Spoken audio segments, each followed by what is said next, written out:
दी गई हानि भी तभी होती है या तो वैष्णव अपराध बना हो या विप्र अपराध बना हो या स्त्रियों का अपराध किया हो। आपने किसी ब्राह्मण का अपराध किया है या किसी वैष्णव भक्त का अपराध किया है या कन्याओं का, स्त्रियों का अपराध किया है, तो इस प्रकार से मृत्यु प्राप्त होती है। इसलिए जीव के द्वारा मृत्यु होना यह उचित नहीं है। वैसे तो अकाल मृत्यु किसी भी प्रकार से हो वो उचित नहीं है, लेकिन ज्वर, पीड़ा, रोग और स्वाभाविक ये फिर भी एक प्रकार का कारण है मृत्यु प्राप्त करने का। परंतु जीव हिंसा के द्वारा, जीव के द्वारा अगर आपके प्राण जाते हैं तो वो उचित नहीं माना जाता। और वो भी तक्षक सर्प तब डसेगा जब ब्राह्मण का अपमान हो। तो युधिष्ठिर तो सुन के बड़े घबरा गए, बोले महाराज इसका मतलब ये बालक ब्राह्मणों का अपमान करेगा।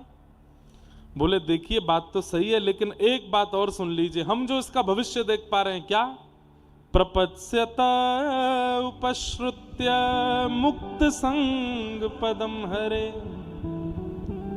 इसके जीवन में एक आचार्य आएंगे, एक गुरु आएंगे, और वो आचार्य चरण गुरु अपनी कृपा दृष्टि से इसको मुक्ति प्रदान करेंगे। तक्षक सर्प के दंशन के बाद भी इसको मुक्ति मिलेगी।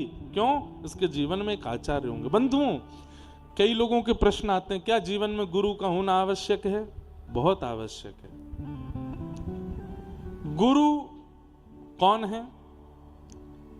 जो गु मतलब अंधकार, रू मतलब दूर करने वाला, जो अंधकार दूर करता हो, जो संसार की वास्तविकता बता देता हो, जो ठाकुर जी का परिचय करा देता हो, जो जीवन का उद्देश्य समझा देता हो, उसको गुरु कहते हैं। और वही गुरु यदि मंत्र दे करके, दीक्षा दे करके, एक प्रणाली देके, एक नियम देके आपको दीक्षित कर देते हैं, तो इसका मतलब क्या है? एक प्रकार से आपको वीजा दे दिया।